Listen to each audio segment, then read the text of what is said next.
કેમ છે રસીલા? આવ આવ આવ બેન, આવ come in please. Oh, hi Kamalaben, how are you?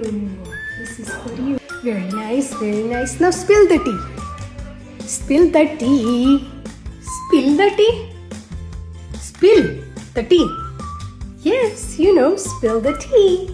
એની માને આટલી મહેનત કરીને ચા બનાવી, એમ કે ચા ઢોળી દો. એટલે એમ કે ચા થોડી ઢોળી દેવાય, કે કારણ તો બતાવ. ચા ઢોળી દો. હું યાર. Oh my God, Kamalaben, you need to get out more, okay? Spill the tea. એનો મતલબ છે કે કંઈ ગોસિપ હોય તો જણાવો. તો એમ સીધું કે ને, જો આપણે તો કંઈ નહીં, હે કોઈનું ખરાબ આપણે બોલવાનું નહીં. પણ આ જોસ્તાન છોકરો પરમ દિવસે પેલી ધોરી હાથે હવે પડવાનું નક્કી કર્યું, બોલો. હવે આ